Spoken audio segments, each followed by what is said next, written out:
आङो जोंनि लाइमोन दैदेनगिरि बर' हारिनि सासे जोबोद गोख्रों दैदेनगिरि दिपेन बर' बिथांनि जोङो बेवहाय जि नमिनेशन फर्म फाइल खालामबाय दा बेवहाय आं बिथांनो गिबियावनो हामलायनाय बावो थांनाय समाव UPPL हान्जाया गोबां खामानि मावबोदों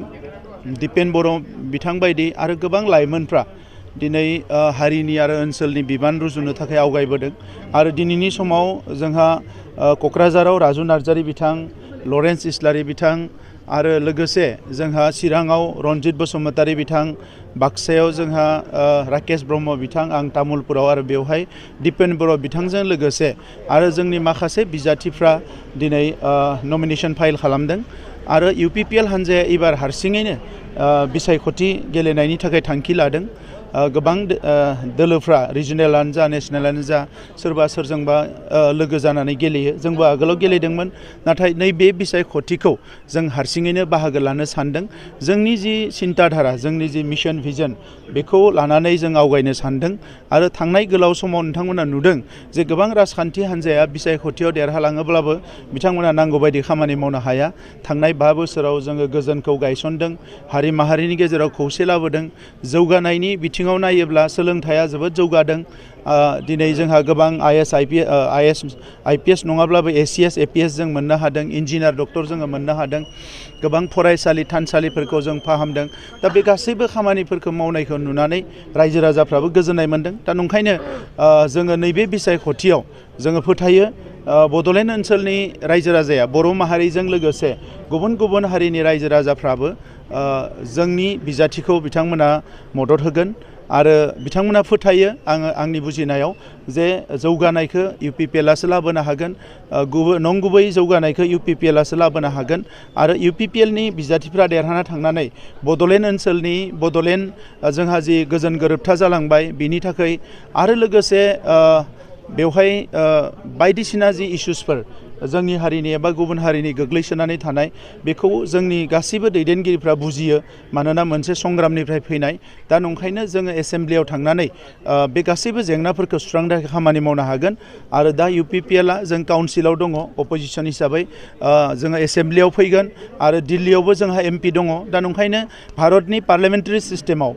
गाहायनिफ्राय गोजौसिम एबा गोजौनिफ्राय गाहायसिम UPPLआ गोख्रों रल लानानै फैबाय थानाय समफ्राव हारिनि थाखायबो खामानि मावनो हागोन आरो ओनसोलनि थाखायबो खामानि मावनो हागोन इन्डियानो भट होआबालानो दिनैनि दिनाव UPPLनो मानो भट होगोन रायजो राजा बे रायजो राजाफोरनिसो गोसो NDA होननाय बा इन्डिया होननाय फिक्स रायजोफोरनि मेलेमा नङा बियो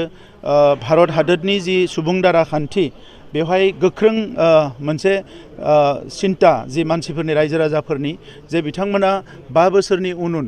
जाय बिजाथिखौ मोजां मोनो बेखौ देरहाहोयो आरो जायखौ गाज्रि मोनो बेखौ फेजेनो दा नंखायनो बेवहाय इन्डिया आरो इन्डिया होननाय बा NDA होननाय फिक्स जेबो नङा बे मोनसे थासारिखौ गिदिर गिदिर हान्जाफ्रा एबा पलिटिकेल पार्टिफ्रा गावनि फारसे लाबोनो थाखाय थासारि दानो नाजायो खिन्थु रायजो राजाफ्रा जोबोद बुजियो दिनै आसामाव गोबां जेंना सोलिगासिनो दङ लामा दालां बानायदों खिन्थु बेजोंल' सन्तुष्ट नङा गोबां माहारिनि खामानि मावनांगौ समाजनि खामानि मावनांगौ बेफोर जाफुङाखै दा बेफोरखौ नुनानै जोंनि ओनसोलावबो सोरबा दोलोआ फैयोबा हिंसा जायो हारि माहारिनि गेजेराव बेले बेजे जायो बे थासारिफोरखौ नुजोबनानै दिनै बयबो बुजिदों आरो बिनिखायनो आं फोथायो जे बेवहाय इन्डिया बा NDA नङा UPPLनो बड'लेण्ड ओनसोलाव रायजो राजाफोरा भट होगोन आरो जोंनि बिजाथिया देरहालांगोन बिसायख'थियाव जों गोजोन खौसेथि जि रियेल डेभेलपमेन्ट नंगुबै जौगानाय आरो जोंनि बर' गोजोन गोरोबथाखौ 100% जाफुंहोनाय आरो बेजों लोगोसे हारिया मुलुगनां थाखोआव जौगानो थाखाय माखासे जि फसंथानफोर जोङो गोरोबथायाव मोन्दोंमोन बेखौ थाबैनो लुफुंनांगौ माखासे थाखा फैसाया फैखाबाय लुनाया अलरेडि स्टार्ट जाबाय बेबायदि गोबां खामानि दङ बेखौ लानानै जों आवगायलांगोन गुबैयै समाजखौ जाहाथे मोनसे सुरक्षित मोनसे रैखाथि गोनां थासारियाव लाखिनो हायो आरो जोंनि बर' माहारिखौ फैबाय थानाय समाव बड'फाया जि बिबान होलांदों गेरेमसा हारि दानाय बे हाबाफारिखौ जाहाथे बुहुम बिखायाव मावलांनो हायो। थांनाय समाव जोंनि सरकार दङमोन दिल्लीयाव जोङो बड'फानि मुसुखा गायसनहैबाय दिल्लीनि सरकारजों सावरायनानै बड'फानि मुङाव लामा बानायबाय गोबां बिर जोहोलावफोरनि मुसुखा बानायबाय बिथांनिमोननि मुङाव आसनि बानायदों सुजित नार्जारि अडिट'रियाम जेरावबो बानायदों जोङो बिर सिलागां स्टेडियाम जोङो बानायदों बेबायदि गोबां खामानिफोरखौ मावदों दा फैबाय थानाय समावबो बेबायदि गासैबो जि खामानिफोरखौ मावफुंजोबनानै बर' माहारिया जाहाथे मुलुगाव मोनसे गेरेमसा हारि जानो हायो बिनि थाखाय जों खामानि मावगोन। बेजों लोगोसे नोंथाङा गोबां खम समायावनो 5 इयार्सनि टार्म्सआवनो नोंथाङा फार्स्ट टाइम जोंनि बिटिसि ओनसोलाव सेन्ट्रेल लेभेलजों जगाजग लाखिनायखौ जों नुनो मोन्दों। पाब्लिकनि मोनसे कुइसन फैबाय थादों दिनै बिथाङा डिसपुटजों कन्टेक्टआव बांसिन थायालासे अलवेज सेन्ट्रेलजों लोगोसे थांनानै उन्नयनखौ मावनो नागिरदों जेरै 125 एमेन्डमेन्ट बिल बेनि बेलायाव गोबां सिन्था खालामो 60टा समस्ति खालामदों लोगोसे आरो उन्नयन खालामनो गोसो जादोंमोन सार बेनि बेलायाव सार नोंथाङा मा क्लियारिफिकेसन होनो सानदों? बे नंगौ जे पार्लियामेन्ट आरो एसेम्ब्लि बेवहायनो गासैबो पलिसिसफ्रा जायो दा नंखायनो जोंहा पार्लियामेन्टआवबो एमपि नांगौ दिनै एमपि मोनदों UPPL देरहानाय लोगो लोगोनो जोङो रायजो सभानि एमपिखौ लादों आरो लोगो लोगोनो जोङो जे पार्लियामेन्ट फैदों जिखौ 10 बोसोर मालाया सेना लादोंमोन बे क'क्राझारनि एमपिखौ जों लाबोफिननो हादों आरो मालाबाबो मोनफेरै जोङो थामथि थार्ड सासेबाव एमपि जोङो बड'लेण्डआव दायो मोननो हादों बर' हारियाबो मोननो हादों दा बेफोर बाथ्राफोरा पलिटिकेल मोनसे डिजाइन थायो दा बे पलिटिकेल डिजाइनखौ सम आरो बोथोरखौ नायनानै खामानि मावनो रोंनांगौ राजखान्थियाव फैनानै गोहोखौ लानानै जायै लोङै आराम खाटा पिटा साल्टा होनानै सोलिबाय थाबा बियो जानाय नङा माखासे ब्रेन बाहायनानै मेलेम बाहायनानै खामानि मावनांगोन आरो बेबायदि बाहायनायखायनो मोननो हादों दा जि 125 एमेन्डमेन्ट आरो BTR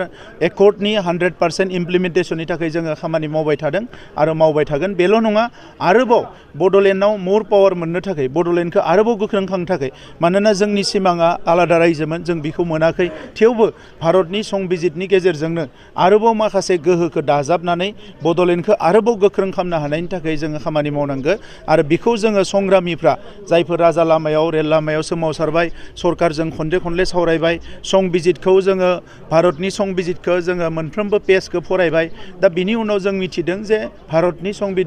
संबिधानाव आरोबाव गोबां बेबस्था दङ जेखौ जों मोनफुंनो हायोबा जेरैबायदि आर्टिकेल 280 जेराव जोङो डाइरेक्ट फाइनेन्सखौ मोननो हायो बेबायदि गोबां प्रभिजन्सफोरखौ जोङो दाजाबदेरनो हायोबा जोंनि ओनसोला आरोबाव गोख्रों जागोन जों बेखौ नोजोर बोनानै खामानि मावगोन।